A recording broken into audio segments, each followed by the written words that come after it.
خۆشەویستانی کورسات نیوسڵاوتان لێبێ لەگەڵ هاوکارانم بێکەوە بەرنامەی ڕەهەنتان پێشکەشەکەین. 10 ساڵی ڕێک بەر لەمڕۆ داعش ڕووی کردە عێراق بە تایبەتی زۆرێک لە شوێنەکانی داگیر کرد، ماڵوێرانێکی گەورەی دروست کرد. ئێستا ڕووداوگەلێک ڕوەدەن، کۆمەڵە ڕووداوێک ڕوەدەن، دوای ئەم 10 ساڵە کۆمەڵێک پرسیاری دروست کردووە. ئایا ئەم ڕووداوانەی کە ڕوەدەن کە ڕووداوی پێشتر ڕوونەداون یان کەمتر لە 50 ساڵ جارێک ڕووداوێکی وهای ڕوودا کە سەرکردە سیاسیەکان بۆ شوێ بکرێن ئامانج سەرۆک کۆمارەکان، ینی گومانی گەورە گەورە هەیە. ئایا ئەمە دەرگای یانکردنەوەی دەرگای تونێلی شەڕێکی ماڵوێرانکەرە لە ڕۆژهەڵاتی ناوەڕاست، یان تەواوکردنی پلانەکانی 10 ساڵ پێش ئێستا کە ویستیان لە ڕێگەی داعشەوە بیکەن و جێبەجێ نەبوو نەگەیشتە ئامانج، یاخۆت ئەمە سەرەتایەکە بۆ دروستبوونی ئارامی. ئێمە لەسەر و سێ بژاردەیە گفتوگۆکەی بە میوانداری هەرێک لە بەڕێزان بەڕێز ڕەمەزان کەریم چاودێری سیاسی لەولێرەوە لەگەڵمانە و بڕیارەکەمێکی تریش دکتۆر سامان شاڵی مامۆستای زانکۆ لەگەڵمان بێ. کاک ڕەمەزانم کاتت باش، تەحلیلی بەڕێستان شیکردنەوەی بەڕێستان بۆ ئەو ڕووداوانەی کە ڕوو ئەدەن سەرنجامەکەی لەکوێ دەرەکات؟ ئێوارێوە باش ئێوار باش سەرسەرێ گەلێک سپاس گەلێک سپاس بۆتە. دراستیدا من سیریدا دەخوازم کو ئیرۆ دەبێت 10 ساڵ دەبێت 10 ساڵ چاوە ئەمبێژن لە سسیێ ئاپ ژێنۆسایدێ کوردێ مەی ڕەسەن کوردی ئێزدی لە شنگاڵی پێک هات ئێمە دیسا بە توندی شەرمەزار دەکەن و هەموو شەهیدێن شنگاڵێ و هەموو هێزên پێشمەرگە ئەوەی ژیانی خۆش دەستان بە دەستێ داعش چ لە تێکوشینا دژی داعش ئێمە ببیرتینن. ئەمە یەک. دوو دراستیەکە دوای 10 ساڵ ئێمە جارێکی دیکە ئێستا باسێ جەولەیەکی دیکە هاتنەوەی داعش ینی جەولەیەکی دیکە ئالۆزبوونێ ڕۆژهەڵاتێ ناوەڕاست. ئەم جارە لە 2024 دوایی 10 ساڵ دراستیدا وازەکە بە دەقات هەگەر بە سەدقات نەمە ئالۆسترە لە ئەوەی کو پێش 10 ساڵ. لە پێش 10 ساڵ گروپێکی تێرۆریستی بوو، ڕێخستنێکی تێرۆریستی بوو، هات خلافەتێک لە سووریا عێراقێ دروست کرد، هێزên جیهانê نۆت وڵات هێزên کوالیسیۆن و بە تایبەت لە سەنگەری هەری پێش کورد چ لە باشوور چ لە ڕۆژاوای کوردستان و بەشی دن کوردستان ژی بەشدار بوون، دیار بوو جەپەیەکی ڕێخستنی تێرۆریست بوو، جەپەیەک ژی کورد لەگەڵ هێزên کوالیسیۆن و هەنێک دەولەتێ ناوچەژی پشتگیری کردن. بەڵام ئەوەی ئێستا خەتەرترە، ئەوەی ئێستا خەتەرترە ئێستا ئالۆزی لە ناوبینی ینی ئالۆزیەکی جیهانی هەیە. بەشێک رووسیا و ئوکراینە، بەشێک فلستین و ئیسرائیلە و خەریکە لە عێراق و سووریا جارێکە دن سەرهەڵدانێکی دیکە هێزی تێرۆریستی بێ پێشتە. ئەو هێزا کو ئێستا هوردە هوردە خۆ کۆم دکە بەڕێ من هەنێک وڵات هەنێک دەولەت لە پشتن بۆ کۆنتڕۆلکردنێ ڕێراوێ ئاو غاز و نفت لە ڕۆژهەڵاتێ ناوەڕاست جارێکە دن بۆ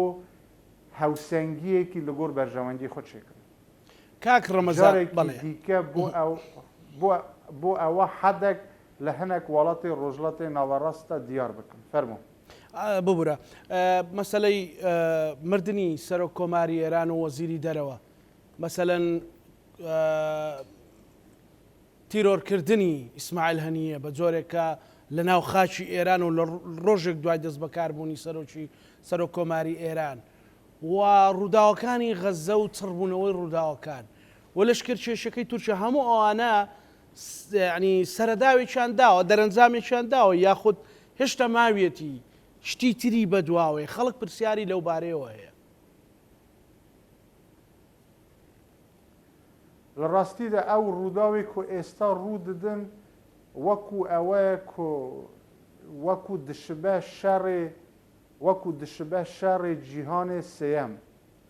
وەکو دشبە شەڕی جیهانی سێەم لەبەر ئەوە یەکێک سەرۆکاتیوی ئامریکا دکە یەکێک ژی سەرۆکاتیوی رووسیا دکە ئێستا هەردوو وڵات جارێکە دن ڕێخستنên ئاینی یەکۆ بە ناوی ئیسلامێ و ڕێخستنên نەتەوی گروپگەل جارێکە دن پشتگیریوان دکن بۆ ئالۆزکردنê دۆخەکە بێمە سەر ڕووداوێ کو ئێستا گەورەترین ڕوودا و مەسەلە پێشتر لە عێراق سووریا ڕوودەدان هەگەر ئێمە بزانن ئیران جۆرێک ئارام بوو ئێستا لە ئیران چەند ڕووداوێک چێبوون لە سەرەتاییدا 2020 بە کوشتنê سەردار قاسم سلەیمانی بەڵێ دوای ئەوە کەوتنê خارê فرۆکەی ئیبراهیم ڕەیسی سەرۆکۆماری ئیران و لەگەڵ هاوڕیانê خۆ وەزیری کارê دەرەوە کەوتنە خارە یان سیوقاستێکی کوشتنە ئەوە تامومژەویە ئەوە ڕووداوێ دوێمە ڕووداوێ سێەم دەما ئیریشکردنê سەر کۆنسولخانەی ئیران بالۆ یانی ئەم بێژن سەفارەتخانەی دیپلۆماسی ئیران لە سووریا بەلەم ڕووداوێ هەری گەورە بەڕای من یعنی هەگەریە ئیبراهیم ڕەیسی سەرۆکۆمار بە تامومژاویە کو ئیران ئیلان نەکرد کوشتنە دڵێ ئەوە کەوتنە خارە بەلەم ئەوەی ئیسماعیل هانی جارێ من دخوازم بە ڕێگەی کاناڵێوە ئەمە بڵێم حقیقت هەنێک کەس ئەم لا ئەو لا هەنێک ڕەخنە و تشت ئیسماعیل هانی شەید بیە هەر کەسێک بۆ داو و دۆزە وڵاتی خۆ شەر بکە لە پێناو ڕزگاربوونی خاکی خۆ و پاراستنە ملەتی خۆ ژیانی خۆش دەست بدە شەیدە ئیسماعیل هانی شەید بیە ئەمە یەک دوو باش ببورینە کاک ڕەمەزان یعنی تۆ ببورە من ئەمەوێ وەکو کوردێک لەسەرەوە بۆستم ینی بەڕاستی ئێمە گەلێکی مەزلومین و زۆرێک لە سەرکردەکانی ئێمەش لە شاخ مەسەلەن فەرماندە لانی کەم فەرماندە قارەمانەکانمان مەسەلەن تیرۆرکردنی قاسملۆ زیندانیکردنی بەڕێز زۆزەلان مەسەلەن زیندانیکردنی بەڕێز دەمیرتاش ئەمانەش هەموو دەردێکی نەتەوەیین ڕەنگە ئێمە نەمانتوانی بێ بپڕژێنە سەرەوەی کە یارمەتی گەلی چەرکەز و ئەرمەن بدەین بەڵام ڕەنگە ئەوان لە معاناتی ئێمە تێگەن ئێمەش لە معاناتی عرب تێئەگەین لە فەڵەستین لە غەزە تێئەگەین ئەم هەموو ژن و منداڵا کوژرێ و ئیسماعیل هەنیە بەڵێ بە حەق شەهیدە لەبەرەوەی لە پێناو دۆزی ڕەوای گەلەکەی شەڕی کردووە لە پێناو خاکەکەی شەڕی کردو کە خەڵکی تری هاوردەی بۆ هێنراوە ئێمە لێرە ئەوە وەکو کورد یەکلا بکەینەوە حەزەکەم ئەو پرسیارە لە جەنابەت بکەم ئەمە ڕەئی منە وەکو ڕۆژنامەنووس بەڵام ئەو پرسیارە لە بەڕێزت بکەم یعنی بۆچی ئێمە جەدەلمان هەیە لەسەرەوەی بەڕێز خوا لێ خۆش بوو شەهید ئیسماعیل هەنیە شەهیدیان کوژرا ینی ئێمە بەدوای جەدەلی ئەوەین لە کاتێک ئەمە خۆمان میلەتێکی مەزلومین خۆمان میلەتێکین هەموو گیانمان خوێنە ئەمەم لە ڕوانگەی کوردایەتیەوە بۆ شیکەیتزانی ڕاستە زانی برای بڕێز جەنابێت ڕۆژنامەنووسێکی زیرەکی کاکزانە زانی گەلەک سوپاس ببر جاری ئیسماعیل جاری شەهید ئیسماعیل هانیی هاوڕێ هەوسەنگەرێ هاوڕێ و هەوسەنگەرێ ڕەمزێ نەتەوەیی کورد شەهید هەموو یەک ڕێزبەندن بەڵام شەهیدێ دیار ناودار هەنە هاوڕێ و هەوسەنگەرێ شەهید مامەڕیشە مامەڕیشە بەخۆ لە ساڵی حەیشتیەکان لە فلستین بوو ئەوە یەک جیگا لەوی لە باکووری کوردستان هەواڵ کەمال پیر ئەم بێژن هەواڵ خێری دوورموش و هەواڵ ماکسوم کۆرکماس هەواڵ ئاگیت دو هەوێ پێشتر من ناوێوان گوتن هەواڵ خەیری دوورموش هەواڵ کەمال پیر لە سجنی تورکیا مانگ گرتن تا شەهید بوون هەواڵ ماکسوم کۆرکماژی فەرماندە یەکەم کۆ شەڕ دەست پێ کرد بۆوێ ئەوانەژی لە فلستین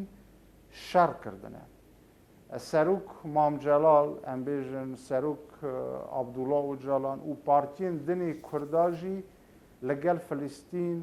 هەم هەوسەنگەر بوون هەم هەوخەبات بوون فلستینیەکان چ دەما دەستپێکردنی شۆڕەشی یەکیتی نیشتمانی کوردستان پارتی کارکەری کوردستان و پارتیê din فلستینیەکان هەوکاری کرد زۆر ئەو بۆ ئەوە هەوسەنگەرن جیگا لەویژی ئەم بێژن کوێ نەها ڕەمزێ نەتەویە برێز دەمیرتاش لە سجن نامەی سرخوشی نویسی یعنی گل فلسطین و گل کرد بردوام یعنی پیوندی مهنه ام هر دگجی گلین مظلومن بوی اوا شهیده جا من بیمه اوا وکو کرده کی پیشه کی بیمه سر مسئله شهید بونی ویم اما کشتنه کی جنگ نینه اما کشتنه کی جنگ نه دبی اما لهفدو جیا بکن مثلا دما سردار امبیژن قاسم سلیمانی بله او دما آلوزیه که بود لبالیوز خانه امبیژن آمریکا لبغداد مسئله بریس اسماعیل هانی اما کشتن سیاسیه بو یکم اسماعیل هانی سرپرشتی گفتگو دکر لگل اسرائیل و فلسطین ام بیژن حماس دناوا گفتگوی کی دیپلماتیک دابون اوانا مثلا د او دما دا کشتن اما به تواتی کشتن کی سیاسیه اسماعیل هانی ل ام بیژن ل یعنی ل فرمانده کی عسکری زیادتر ناسنامه کی وی سیاسی دیپلماسی هبو اما یک دو لکوش شهید خستن لکومار اسلامی ایران ام بیژن لمیوان دما لمیوان خانه وان بو او اعلان شر بو لبرانبر کومار اسلامی ایران مثلا استا پرسیار تکرنده اگر اوانا لجیه کی و ام بیژن پیرا د بیژن دوله کرج عمل ام بیژن اطلاعات يعني بناء اطلاعات املا ي قدسي ي سوباي قدس لجيه كي واسبين دتوانن لرابري كوماري اسلامي ايران بك يعني اما ايريشك بو درجه يك وكو اوا دجي سرو كوماري ايراني اوا كشتنه كي سياسيه او ديكه ام بيجن نتانياهو لور تاوانه كي جنگ كر لبرانبر ولات خود نزیکی بس لدکن 130 کس ام بیژن دیلین اسرائیلیکان لدست حماستانه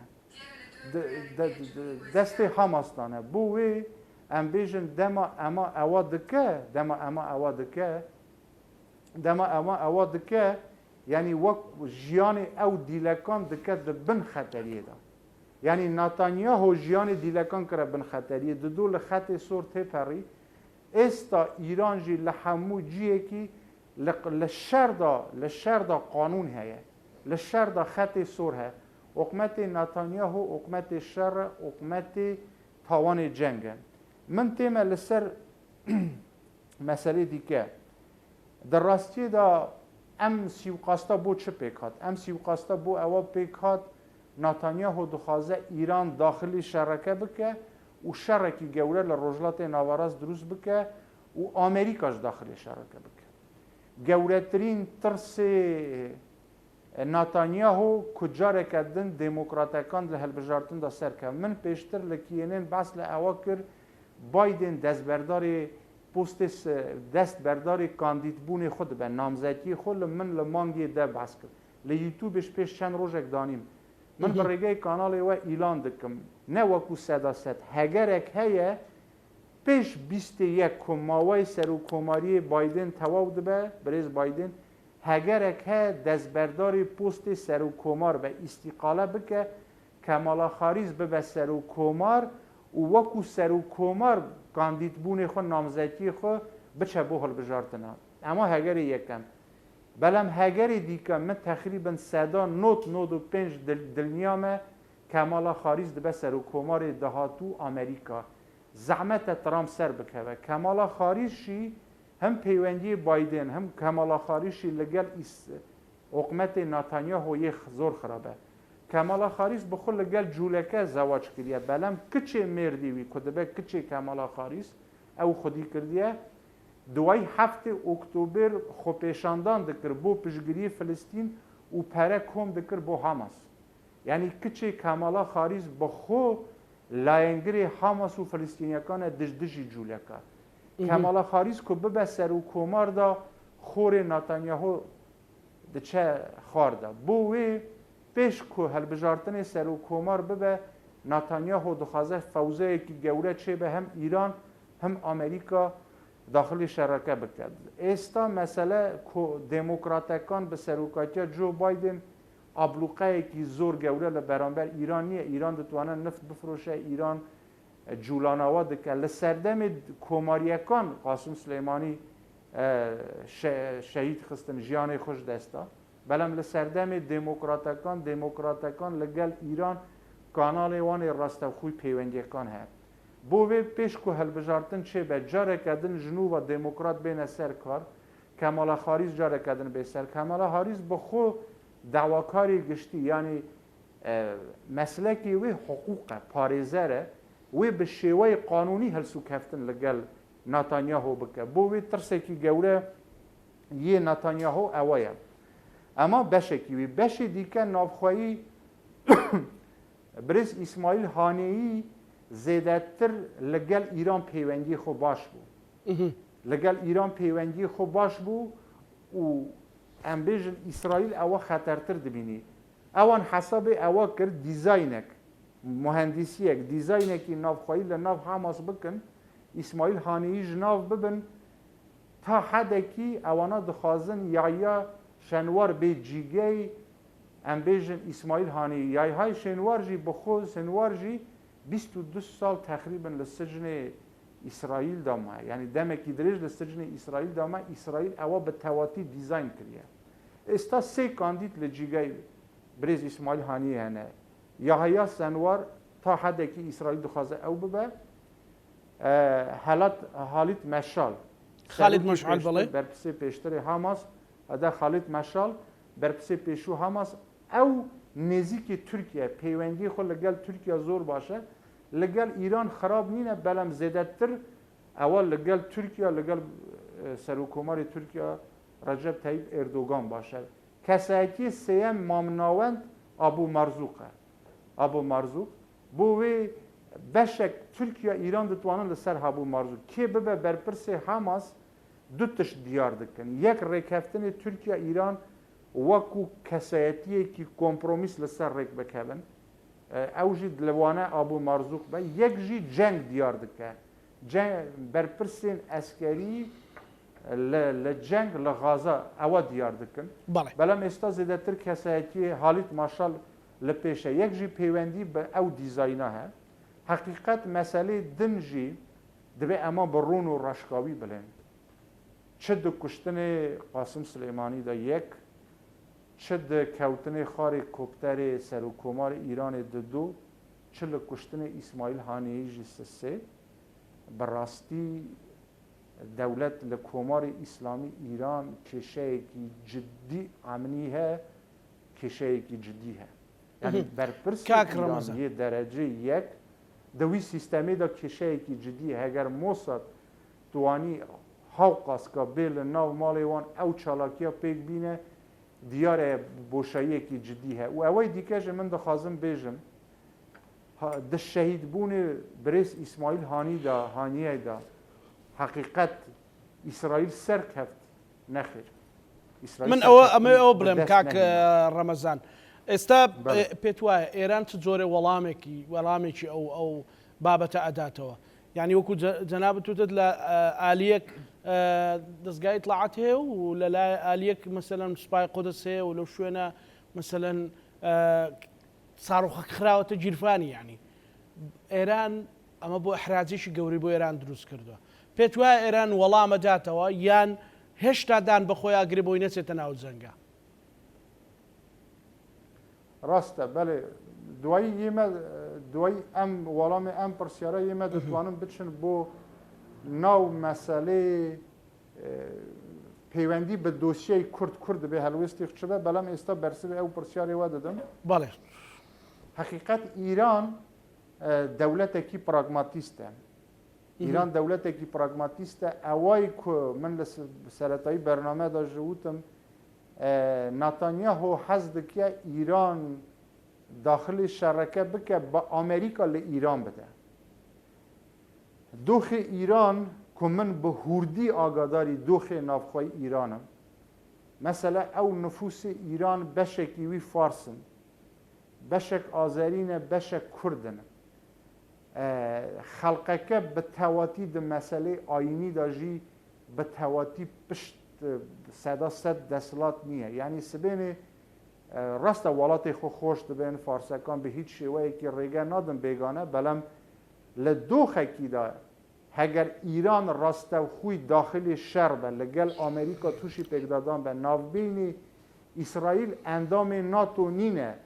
لب فرمال به پروتوکولی بلم لواقعی اندام ناتوه اما حز دکم بزن بریگه کانال وی تلویزیون د مسئله قانونی دا فرمالیتا وکو نویسار وکو رکفتن بله اسرائیل اندام ناتو نینه بس به امر واقعی اندام ناتوه هر ایری شک دما لسر اسرائیل به ولات ناتو د سری د امریکای پشتیوانی بکن اگر ایران والا کی جرگ بر پر به حزب بده امریکا پشتیوانی اسرائیل دکه ل ایران دده اگر امریکا ل ایران بده بخراب لیده دوخ ایران تک دچه اواجی دبه سرکفتن سیاست نتانیاهو یک جی سببی کو رابری کمار اسلامی ایران وکو دولت به پراگماتیستانه هلسو کفتن دکن قوات خوشی زانن و او سیاستی که او یاری پلانگیری که اواجی زانن بوی ایران نه بدنگ دمینه نه جی توشی پکدادانه کی به لاگل امریکا ایران دو مسئله کی مامدواندیه ایران نخوازه جنگ کی برپا بکه ضربه کی گوره ل اسرائیل بده و ضربه جی بخواه ایران دخوازه شر کی دم دریج بکه نه دم کرد شر کی دریج خایان بکه ایران استا دو والام کی مامناونده برای من ام والام مامناوند گروپین شیعکان ها لعراق لسوریا للبنان لیمن لنافخوی فلسطین ایران وی شر کی دریج خایان بکه بلم چالاکتر هگر کی بهز ها روداون وکو 7 اکتبر لدیجی اسرائیل به شیوه کی دن بر رنگ کی دن دوباره ببه اوا یک دو ایران هلوست سین و روسیا چه دبه مثلا روسیا و سین چند پشتیوانی ایران دبن لأو شر لأو ناکوکین خوناوی لبرانبر اسرائیل ایران استا د گفتگوی کی چرو پرده لگل روسیا یه مزانن دونه لتاریخ مروواتی دا یعنی لتاریخ ام بیجن ام 100 سالا دا گورترین آلوگور دیلکان چه بو یعنی آلوگور گیروان سیاسی ناوبین امریکا والات ناتو روژاوا و ناوبین روسیا یعنی آلوگور کی چندیان کس کردن روسیا هموالاتی خوب وارگرد اوی کل سجن امریکا پولونیا آلمانیا دابون اوای کل سجن اوان دابون و هر واجی حمالاتی امریکایی کل سجن روسکان دابون آلوگو رکرن به تایبت به ناوبجیوانی میت ترک هاکان فیدان و اردوگان واکرن یعنی گفتگوی که جدی لناوبین امریکا روسیه هبو بو آلوگور کردن او گیروان سیاسی چالاکوان و بایدن اما وکو دستکفت یکی لسروبند هلبجارتن دا پیکینا بایدن دو هنگاو هاوید یک کاندیدبون خو کشا دو جی اما کرد ام مسئله آلوگور دیلکان بو وی استا اوا تواو بو استا سر لنووا ناوبین ایران و روسیا استا گفتگوی نهینی و پش پرده ها طبعا سین خود توشی او ململانا لگل امریکا نا که سین برگه اقتصاد دخوازه داگر بکه دنیا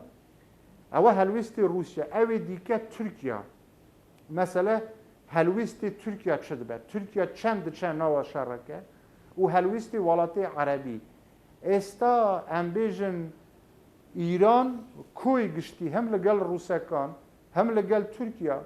هم لگل ولات عربی هم جی کمبونوی نافخوایی لگل قوات خونی امنی اسکری دکه لبرای من هفته یک 10 روز لوانه 20 روز و ایران بگیجه انجام کیده او دماجی به تاکید والا کی جدیده به ایران خب شر کی جدی حاضر کریه بلم شر کی مامنواندی دکه ایران لناوبین 0 و 100 هیچ والا کی نده اگر ایران والام نده و تا برای من اما وکو روخاندن ایرانه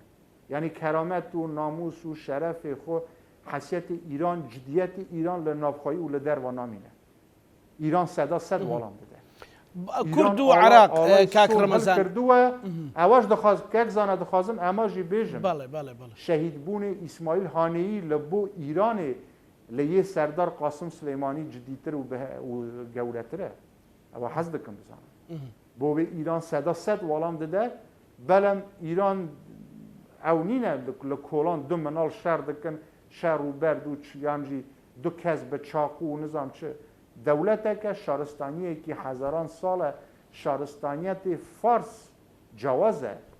گل فارس به شارستانیت خوش عرب و ترک جوازترن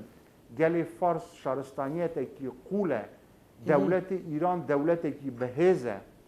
بو کوی گشتی سیستم خود برچاو دکه یک جی ایران دخوازه تی بگی لنافخوایی خدا که سر به ایرانه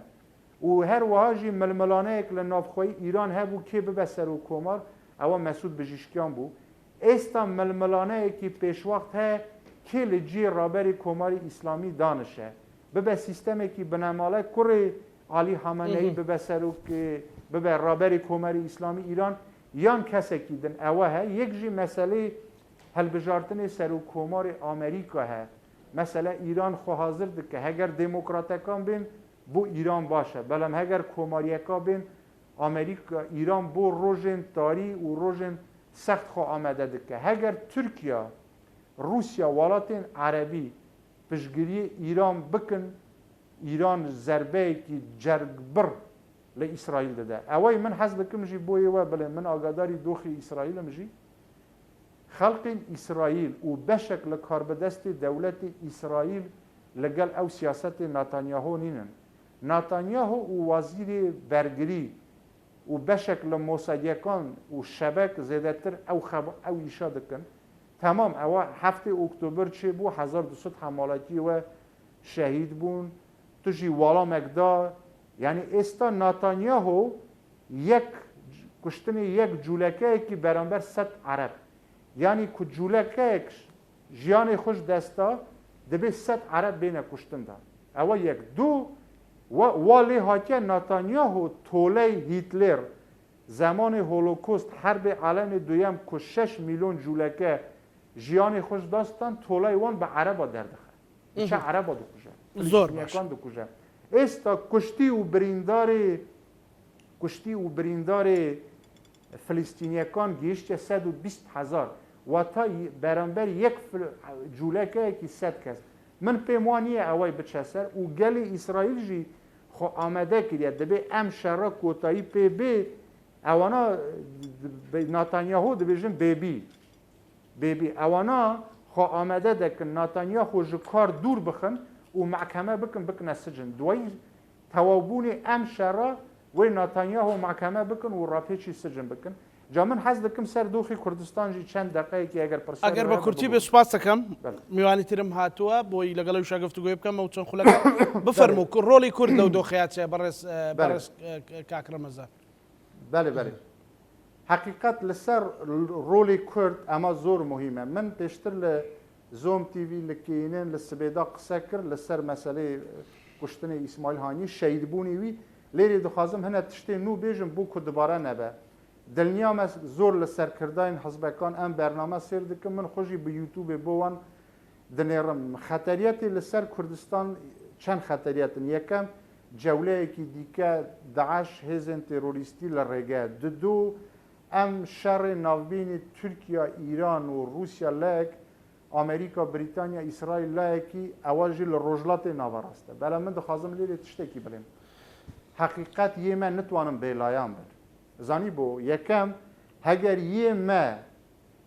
جاری من نتوانن لانگری امریکا اسرائیل بکن به هیچ شوی کی چمکی کردستان عراق بشکل عراق و استا به تایبت قواری حرم ضعیف بیه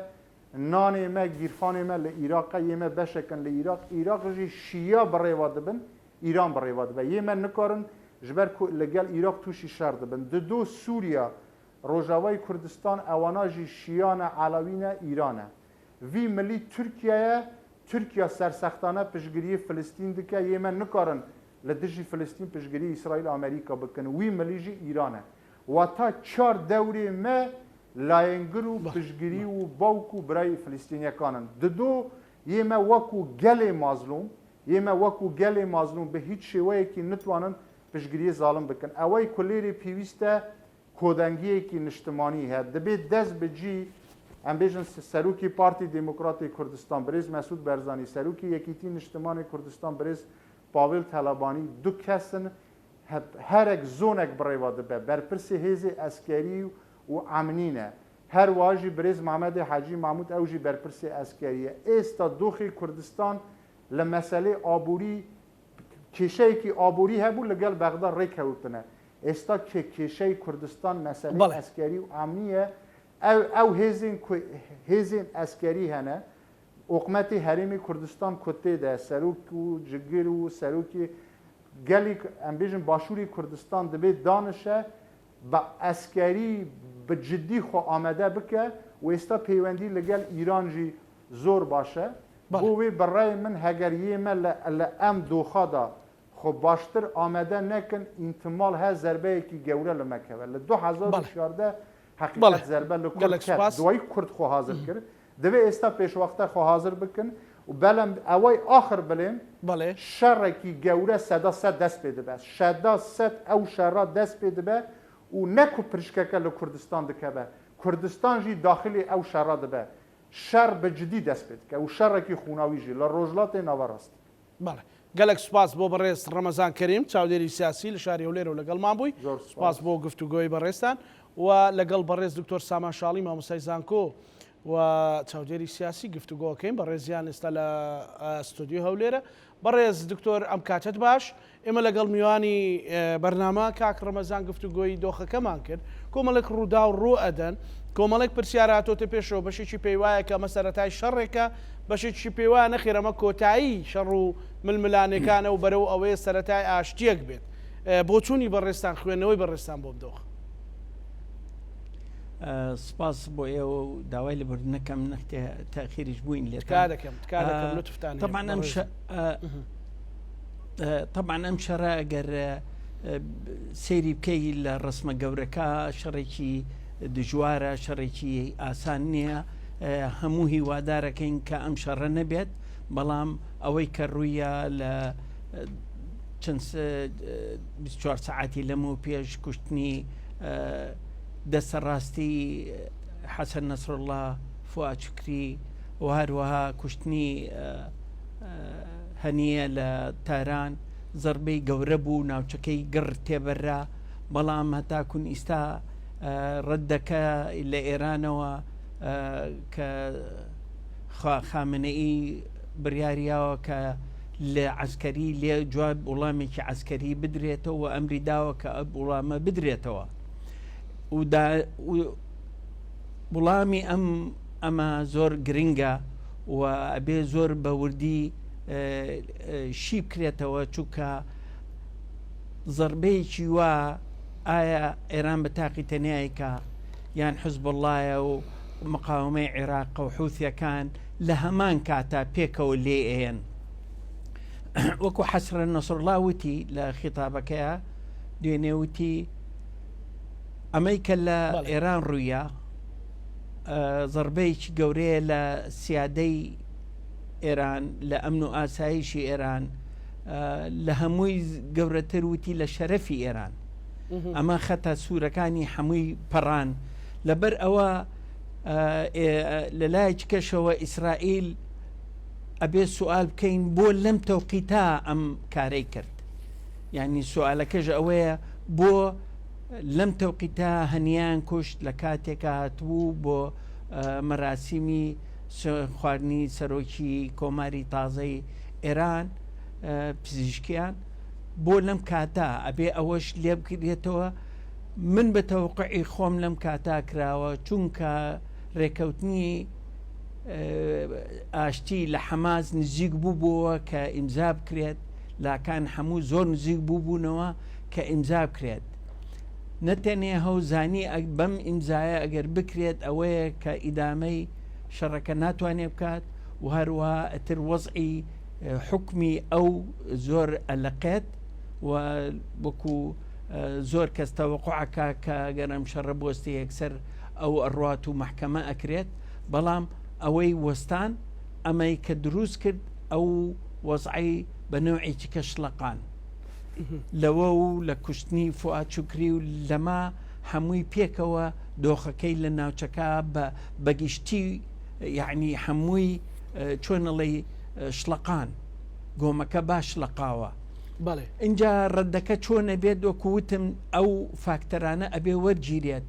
لێرە دوو جەمسەر هەیە کە بەحسی بکەین جەمسەری ئیسرائیل و ئەمریکا و بەریتانیا و فەرەنسا و لەلایەکەوە جەمسەری ئێران و رووسیا و سین مووقفی سین جارێ ئێشتام هەر ئیدانەیەکی کردووە چۆنە بێت مووقفی رووسیا چۆنە بێت ئەمانە هەمووی ئەبێ بچرێتە حساباتی ئەم لیانە چی ڕوو ئەیال ناوچەکە ئەمە هەمووی گرنگی هەیە بەو کۆبوونەوەی کە ئەکرێت لەگەڵ قیادەکانی مقاومە لە تاران کۆبوونەوە ئەکرێت و لە کۆبوونەوەی کەش کراوە چۆن ڕێگەکەوێ هەموو بازێکی ژەڵێ لەم هەفتەیە لێرێ بەڵام ئەوەی تەوەقوع ئەکرێت لەوانەیە لە 12 لێ بدرێت ئەوەش هینێکی چۆنەڵی دینی جوولەکەیە کە لەوە ڕۆژە زۆر مەترسیدارە بۆیان دائیمەن لەو ڕۆژە شتی زۆر بە قورسیان بەسەر هاتووە اینجا ئەم وەکو چۆن لە ڕۆژی عیدی تەوەفانە لێیانان لەوانەشە تەئجیلیکەن بۆ 12 مانگ یان خۆ دەزانی عاملی مفاجئە لە عسکەریاتە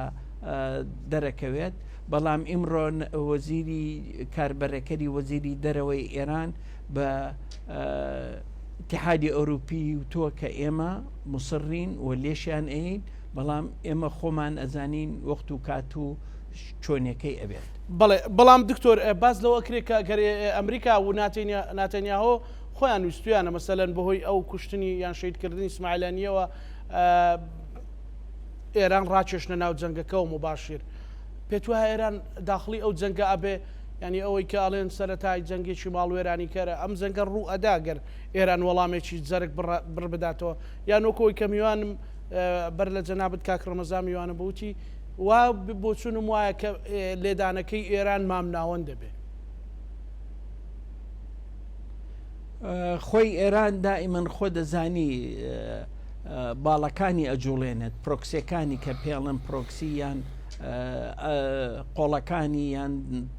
هینەکانی خۆی لە لوبناان و لە عێراق و لە چۆنەڵی لە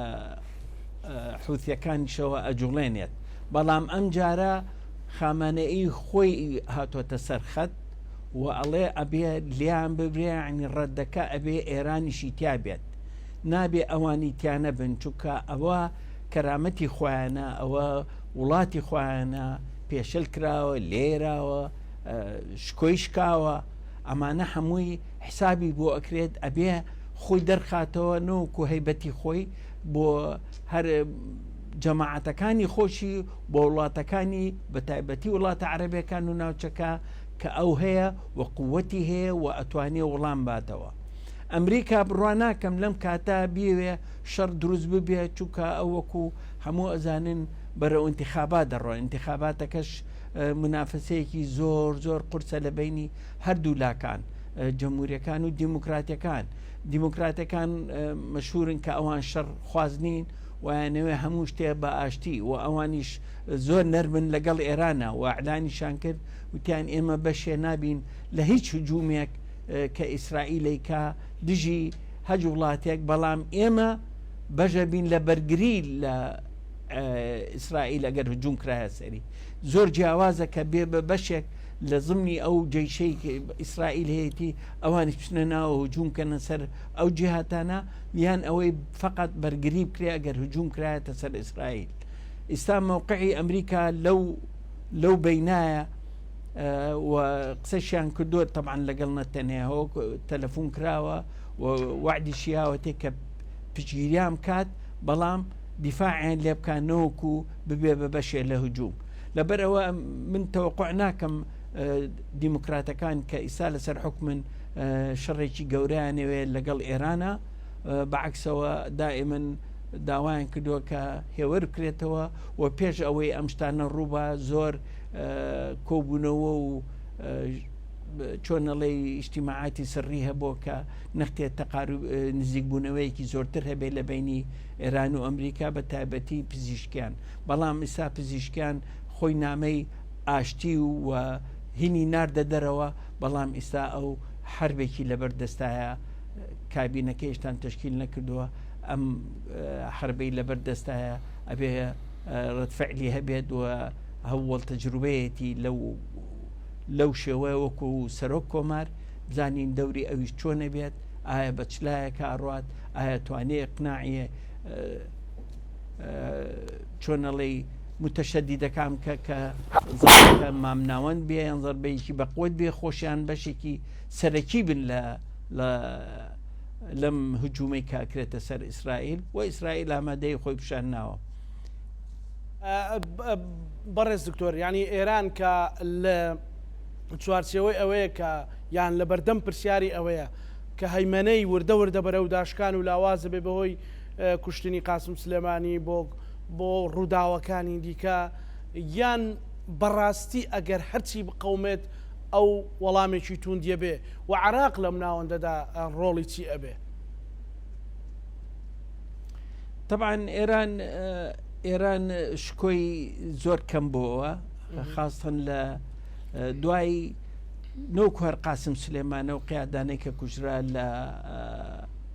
لە سووریا ئەم زەربانەی کە لێرە لە ناو تارانە کە و عالمی ئێرانێکە عالمی نەوەیەکە کوژرا کە دۆکیمنتەکانی هەمووی هینی سیلاحینەوەی دزرا زۆر شت هەیە کە پیشانیە کە ئێران زۆر ئەمنیەتی چۆنەڵی دەرکەوتووە یعنی زۆر مەکشوفە یعنی خەڵکێکی زۆری تیا کە سیخوری ئەکات سوخری گەورە ئەکرێت لێ لە ناو ئێرانە و ڕۆڵی عێراقی ئەگەر ئێران ئەو شکۆیی خۆی نەگەڕێنێتەوە بەڕێبەرە و لاوازی ئەڕوات و هەیمەنەکەشی وردە کەمە بێتەوە بەڵام ئەگەر بیتە سەر ڕۆلی عێراق لە ضمنی مقاومەی عێراقیە مقاومە ئیسلامیە کە ناوی خۆیانەنێن لەو ڕۆڵەوە ئەوانیش هەوڵێن و زانیمان لە دوای زەربەکەی کە فواد شوکری کوژرا ئەوان ئامادە بوون کە تۆڵە بکەنەوە و ئەمریکا لە جرفی سەخریا زەربەیەکی بەقوەتی لیان و ئامادەن زەربەی کەش بخۆن بەڵام ئایا عێراق سیاسەتی عێراق دەوڵەتی عێراق بەڵێ ئیدانەی ئەم شەهید بوونەی نەهەنیەی کرد ئیسماعیل هەنیە ئێمڕۆ تەعزیەی بۆ دانابوو لە بەغا ئایا عێراق ئەتوانێت ئێستا ئەو دەورە ببینێت یان ئەتوانێت بەس ئەم جەماعەتانە ئەیانەوێ ببن بە بەشێک لە مەحوەری مقاومەی پێڵێن بچنە ناو شەڕەکەوە و ئەمە ژەمێنێتەوە سەر حکوومەتی عێراق و حکوومەتی عێراق وەکو وەزیری خارجیە و پامناوی عێراق کە ئەوەیە کە حەلێ بدۆزرێتەوە بۆ ئەم مشکلەیە بەڵام یەک ئەمێ ئیشارەت بکەم بە قسەکەی حەسەن نەسڕوڵڵا لە خیتابەکە یەک قسە جوملەیەکی زۆر کەس بەسەریا ڕۆژ لام وایە محەتە عەرەبیەکانی زۆر جەختیان نەختە سەرەوە وتی ئەگەر هاتوو ئەیانەوێ ئەم حربە نەبێت و بۆستێت حربی غەزە بۆستێن یعنی ئەو ئامادەیە شەڕ نەکات ئەم شەڕە نەبێت بە شەرتێ ئەگەر شەڕی غەزە بۆستێنین یعنی ئەو جوابەی ئەو تەهدیدەی کە کردی بەڵام ئەو جوملەیەشی وتی ئەگەر ئەتوانن زەخر بخەنە سەر ئیسرائیل شەڕی حەماس بۆستێنە لە غەزە بۆستێنە ئێمە ئەم شەڕە نابێت و منیش وتومە ئەبێ هەموو دەوڵەتەکان هەموو هەوڵ بن بۆ ئاشتی لە باتی ئەوەی زەخت بخرێتە سەر ئەوەی بۆ شەڕ خەڵک شەهید دەبێ خەڵگە کوژرێت لەم بەینا بەڵام ئاشتیەکە هەر مەسلحەتی هەموو لاکانی تایە لەبەر ئەوە هەوڵدانی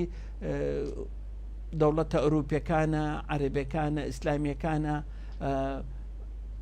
سینە رووسایەوە لە رووسیا خۆی لە حربایە بەڵام هەوڵدان بۆ ئاشتی زۆر مەسلحەتی هەموو لاکانی تایە بە عێراقیشەوە بە تایبەتی چووکە عێراق خەتی یەکەمە. بەڵێ زۆر سوپاس بۆ بەڕێز دکتۆر سامان شاڵی مامۆستای زانکۆ سوپاس بۆ چوونەکانی بەڕێستان دکتۆرمان دوومان کردی کە لەولێرەوە لەگەڵ مابووی ئینەرانی خۆشەویست لەگەڵ هاوکارانم بێکەوە ڕاهەندی ئەم شۆمان پێشکەشکردنە مولایەکتان ئەمانەتی خوای گەورە بن خواتان لەگەڵ